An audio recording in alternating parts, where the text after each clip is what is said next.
पुण्यात नेमकं चाललंय काय असा प्रश्न विचारण्याजोग्या घटना घडताना दिसतात। आधी विसर्जनापूर्वी पुण्यामध्ये टोळी युद्धानं डोकंवर काढलं होतं।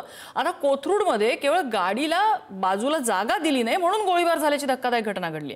जवळच एका तरुणावरती कोयत्याने हल्ला झालेला आहे। बघूया त्याच संदर्भातला रिपोर्ट। आता बास, गुंडांचा सर्वसामान्यांनाही त्रास। गाडीला साईड दिली नाही म्हणून थेट गोळीबार। सुसंस्कृत पुण्यात गुंडांना कसं रोखणार?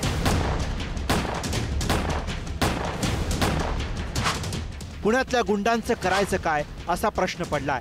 कारण खून, हाणामारी आणि गोळीबार असे प्रकार सुसंस्कृत पुण्यात सर्रास घडतायत। गेल्या काही दिवसात पुण्यात गुंड मुजोर झाल्याचं चित्र अधिकच गंभीर बनत चाललंय। अशातच कोथरूडमध्ये सर्वसामान्य तरुणावर गुंड टोळीकडनं झालेल्या गोळीबाराने भीती निर्माण केली आहे। ही घटना घडली ती कोथरूडच्या मोठे शहर भागामध्ये रात्री 12:30 वाजताच्या सुमारास। पुण्यात कोथरूड परिसरात मध्यरात्री जी आहे ती एका तरुणावर गोळीबार करण्यात आलाय। गाडी काढण्याच्या क्षुल्लक कारणावरून जे आहे ती हा गोळीबार करण्यात आलाय।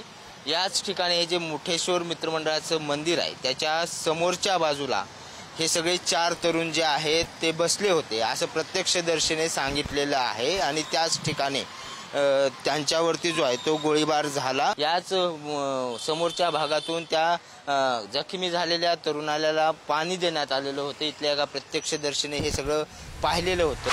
हल्ल्यानंतर हा तरुण शिंदे आळीत लपून बसला होता। लोकांनीच त्याला अन्न पाणी दिलं आणि उपचारासाठी हॉस्पिटलमध्ये दाखल केलं।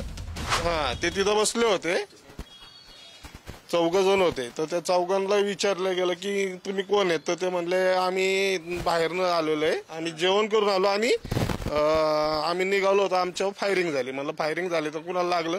तर ते म्हणले एकाला गोळी लागली मांडीला। तर त्या टायमाला त्यांना पाणी वगैरे दिलं आणि त्यांनी ते कापड वगैरे दिसत का खाली पडलेले त्यांनी पायाला बांधलं आणि त्याच्या इकडनं या मार्गी निघून गेले। तो माणूस ज्याला गोळी लागली तो बेशुद्ध पडायला लागला होता। म्हणलं पटकेन याला उचला आणि तो लगेच दवाखान्यात घेऊन जावा। मुख्य म्हणजे याच वेळी कोथरूडमध्ये आणखी एक घटना घडली। अगदी 15 मिनिटांच्या अंतरावर वैभव साठे नावाच्या तरुणावर कोयत्यानं हल्ला करण्यात आला। तर तरुणावर झालेला गोळीबार हा घायवळ टोळीनं केला होता। आम्हीच इथले भाई असं म्हणत या गोळ्या झाडण्यात आल्या।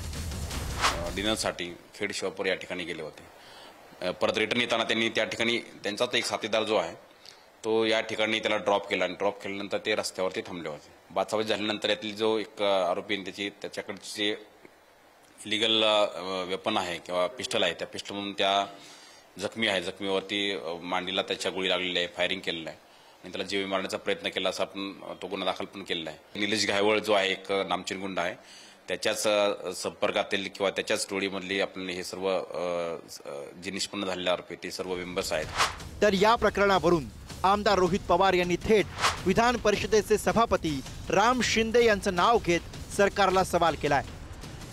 विधान परिषदेचे सभापती प्राध्यापक राम शिंदे ज्या गुंडाला राजरोसपणे विधान भवनात घेऊन फिरतात त्याच्या टोळीनं गाडीला साईट न दिल्याच्या रागातून पुण्यात भर रस्त्यात गोळीबार करून एका वाहन चालकाला जखमी केलं। आता गृहमंत्री आणि मुख्यमंत्री या गुंडाच्या टोळीवर काय कारवाई करतात की हा गुंड विधान परिषदेच्या सभापती महोदयांचा खास माणूस आहे म्हणून त्याला हमखास पाठीशी घालतात हेच पाहायचंय। या कारवाईनंतर हे सरकार सामान्य माणसाचं आहे की गुंडांचं हे कळणार आहे असं रोहित पवारांनी म्हटलंय। कालच पुणे सीपी यांच्याशी माझी पुण्याच्या कार्यक्रमामध्ये भेट झाली असताना मी त्यांच्याशी चर्चा देखील केलेली आहे की हे जे काही गुंडे प्रवृत्तीची जी लोक आहेत ह्यांच्यावरती आळा घालण्यासाठी आवश्यक असल्यास कोम्बिंग ऑपरेशन करा, परंतु ह्या सगळ्यांवरती आळा घाला आणि अशा घटना करण्याची हिंमत कोणामध्ये होता कामा नये। हा जरा पोलिसांचा धाक दाखवणं आवश्यक आहे आणि तशी कारवाई केली जाईल। या प्रकरणामध्ये पोलिसांनी घायवळ टोळीतल्या 5 जणांना ताब्यात घेतलंय।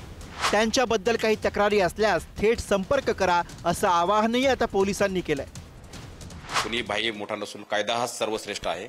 सर्वांना एकच विनंती की याच्यामध्ये अजूनही कोणाचे काही तक्रार असतील किंवा ह्या सदस्यांविरोधात किंवा सो कॉल्ड गँगच्या विरोधात तर सर्वांनी पुढे येऊन तक्रारी पोलिसांकडे निश्चित द्याव्या। याच्यामध्ये पोलीस कुठलाही भेदभाव न करता किंवा कुठलेही जे तथ्य जे आहे सर्व गोष्टी तपासून याच्यामध्ये नक्की याच्यामध्ये कठोरातली कठोर कारवाई करतील। पुण्याच्या कोथरूड परिसरात मारणे टोळी आणि खायबळ टोळी एकेकाळी दहशत निर्माण करण्यासाठी ओळखल्या जात होत्या. कालांतरानं पोलीस कारवाईमध्ये अनेक जण अटक झाले. पूर्वी टोळी युद्धामध्ये एकमेकांच्या सदस्यांवर हल्ले केले जात होते, पण या घटनांवरनं असं दिसतंय आता या टोळ्या सर्वसामान्यांवरही हल्ले करतायत, ज्यामुळे भीती वाढली आहे. त्यामुळे पोलिसांचा धाक उरलाय की नाही हाच प्रश्न भेडसावतोय. पुण्याहून बालाजी पोद्दारसह ब्युरो रिपोर्ट, पुढारी न्यूज.